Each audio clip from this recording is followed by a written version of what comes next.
बहुत शुक्रिया आपका वीडी शर्मा जी, साथ ही बहुत शुक्रिया करण अभिषेक सिंह जी।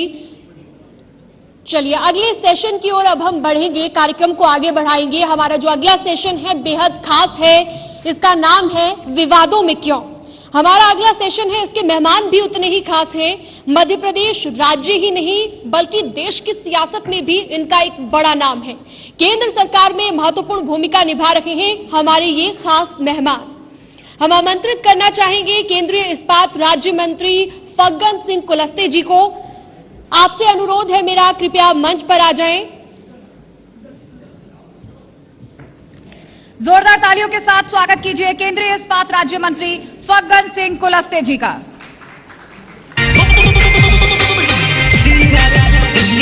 हमारे इस कार्यक्रम को आगे बढ़ाएंगी मेरी सहयोगी आस्था कौशिक।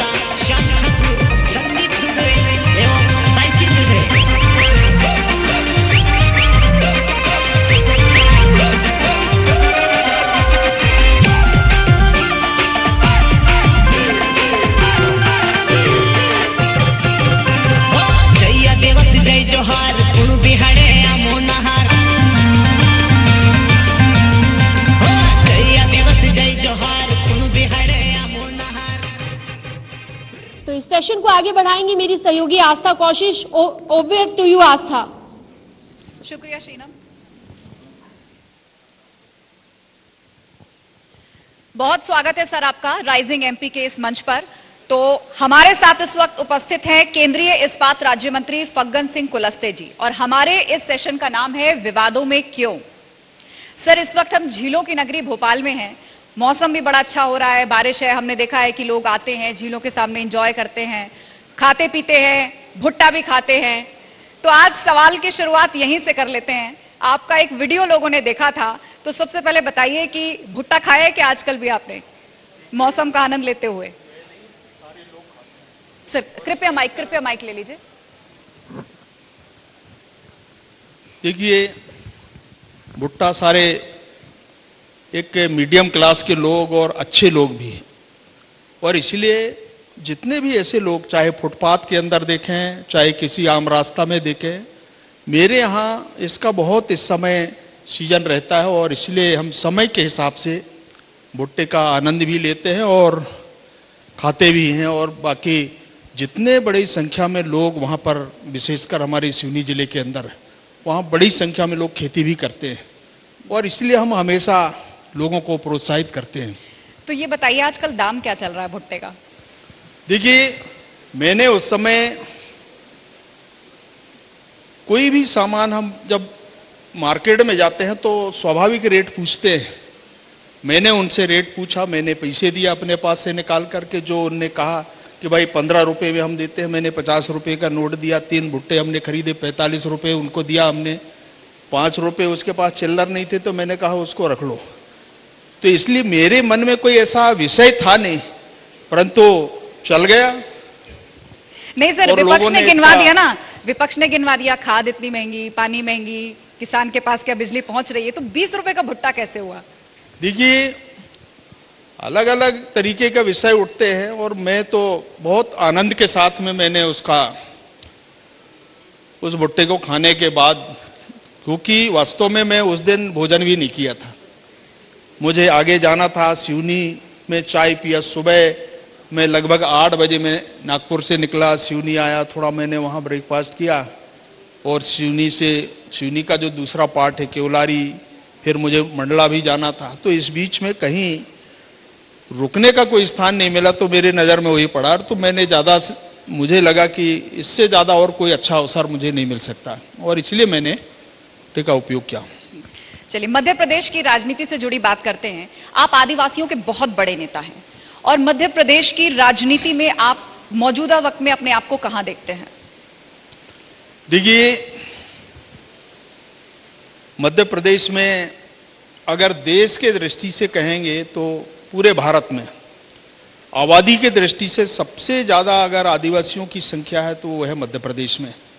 22% यहां पर आदिवासी निवास करते हैं, और इनकी भूमिका भी बहुत रहती है। हमने लगातार, मुझे कहते हुए प्रसन्नता है कि जब मैं 99 में जब इस देश में ट्राइबल विभाग बना, जनजाति मंत्रालय, संयोग देखिए इस विभाग को बनाने में भी मेरी सहमति, मेरे सुझाव के आधार पर प्रधानमंत्री अटल बिहारी वाजपेयी जी जब प्रधानमंत्री बने उस समय मैंने उनको, इसके पहले जब नेता प्रतिपक्ष थे तो सुझाव दिया मैंने बिलासपुर में, उस समय हमारा छत्तीसगढ़ अलग नहीं हुआ था।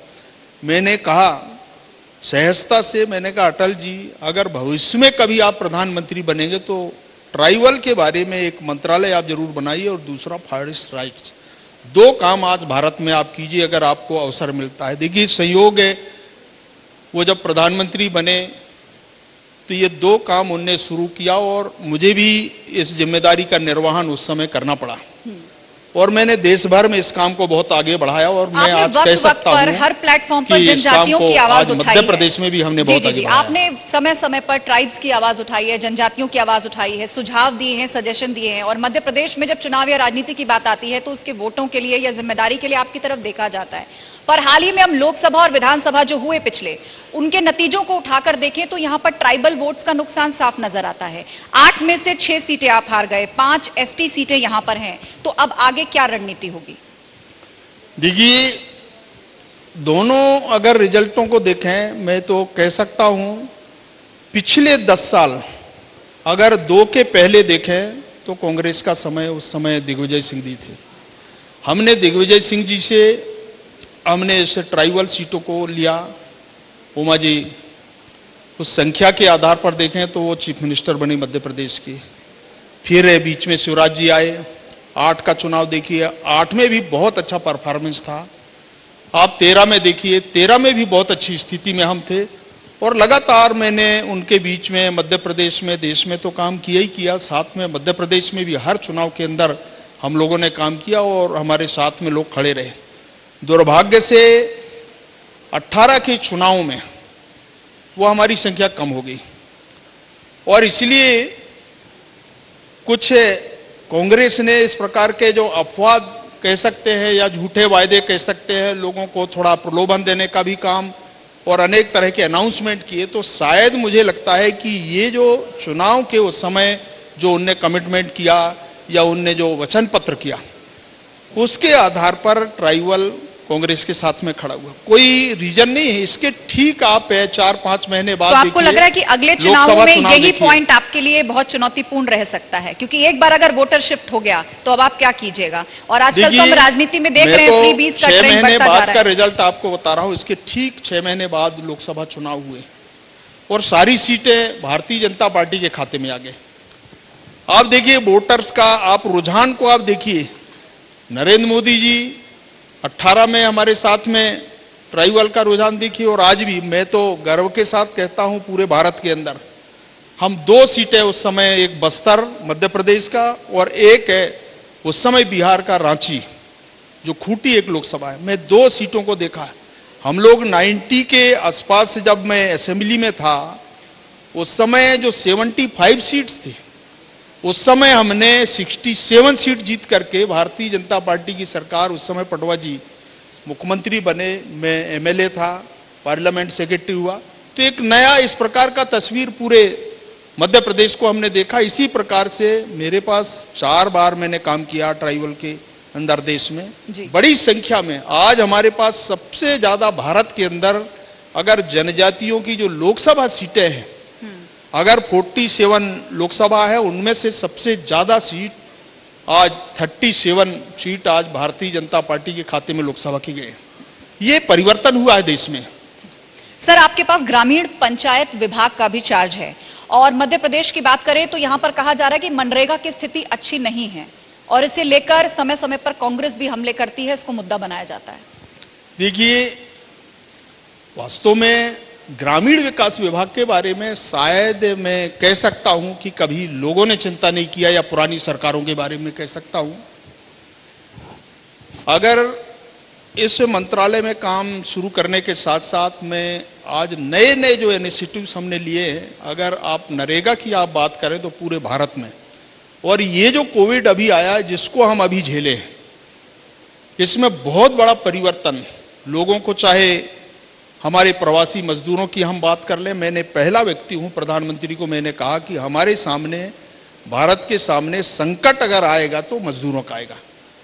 और उनने मेरी बात को मान करके पूरे देश भर में नरेगा डिमांड के आधार पर हमने नरेगा का काम भारत के अंदर प्रारंभ किया। उसमें से मध्य प्रदेश के भी जितने भी ऐसे जो लोग हैं काम करने के लिए जो बाहर जाते थे, हमने उनको वहां रोका।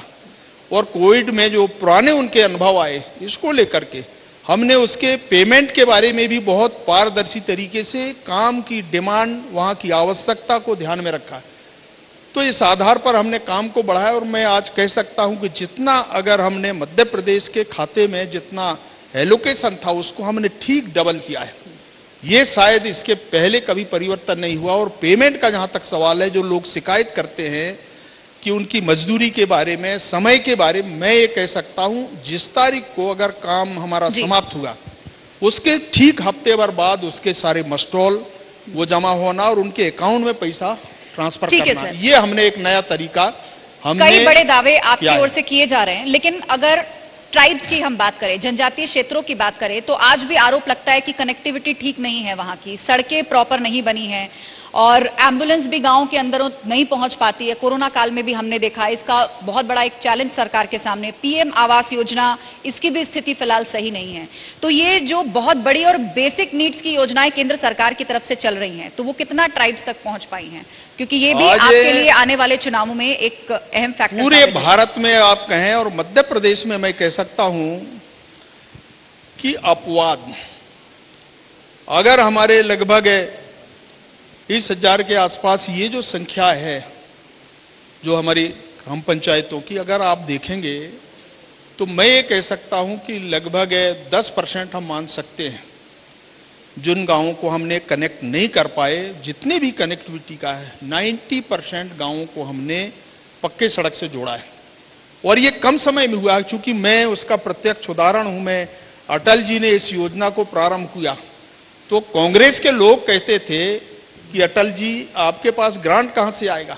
और आज कल्पना कीजिए कि अगर इन 22-23 वर्षों के अंदर अगर आप देखेंगे तो पूरे भारत के अंदर ये जो परिवर्तन हुआ, पहाड़ी क्षेत्र के अंदर भी हमने वहां पर 90% ग्रांट, और जितने भी ऐसे ट्राइबल क्षेत्र हैं, ऐसे बहुत सारे क्षेत्र हैं जहां पर हमने 60, 40, 90%, कुछ जगह 100%, ऐसे अलग अलग एरियाज के हिसाब से हमने दिया है। और मैं ये कह सकता हूं कि हमने तृतीय चरण का काम इस समय जो हमने किया है उसमें अपग्रेडेशन का काम हमने लिया है। जितने भी जो हमारे कम 3.5 फीट का मीटर का जो रोड तो उसको 5.5 हमने किया और अपग्रेडेशन कनेक्टिविटी हम इसको बढ़ाया है। और इसलिए तृतीय चरण का काम पहला हमारा लगभग है पूर्णता की स्थिति में, सेकंड भी, और ये थर्ड में हमने कवर किया है। तो ये हमारे रोडों की स्थिति जो आपने एक कहा आवास का, आप ये देख सकते हैं, मैं भारत के अंदर और मध्य प्रदेश में भी कह सकता हूं कि आवास योजना, प्रधानमंत्री आवास योजना, एक समय ऐसा था इंदिरा आवास योजना, पूरे आज जंगल के आसपास, माने गांव से बाहर, जैसे हमारे गांव में कहावत है कि अगर कोई व्यक्ति की मृत्यु हो गई तो लोगों के पास जगह नहीं है या शमशान घाट नहीं है, तो मृत्यु होने के बाद उसको पहाड़ के किनारे जहां पर कोई साधन नहीं, ऐसे जगह लोग ले जाके उसको अंतिम संस्कार करते हैं। तो इस प्रकार की स्थिति आज इंदिरा आवास की बन गई। और मैं ये कह सकता हूं कि अगर आज हमने बहुत बड़ा इसमें परिवर्तन किया ला के अंदर, और जहां पर गांव है, लोग रह रहे, सरकारी जमीन जी उसको पट्टा देना, और हमने स्वामित्व योजना, मेरे जैसा व्यक्ति इस काम को देख रहा है, मैं आज कह सकता हूं कि देश भर में सरकारी जमीन जहां पे है हमने उनको पट्टा भी दिया, जो भू राजस्व में हमने कन्वर्ट करके उनको अधिकार भी दिया, और वहां पर उसको मकान बना करके हमने ग्रांट देना प्रारंभ किया है। और हमारे लगभग 23 और अधिकतम हम 24 तक पूरे भारत में जो गरीब लोग हैं हमारे 211 बिल्कुल सर, और उम्मीद भी यही है आपसे कि जितनी भी योजनाएं आपने बताई उन सब पर सरकार खरी उतरे, और कम से कम जब लोकसभा चुनाव हो जनता आपसे जरूर चाहेगी, क्योंकि वादा किया गया था सबको घर मिलेगा, हर घर नल पहुंचेगा, बिजली पहुंचेगी। और एक और दिलचस्प बात, आपने गांव को गोद लिया था जिसका नाम है कापा, नशा मुक्त है, जबकि बैगा जनजाति के लोग वहां निवास करते हैं, कैसे? देखिए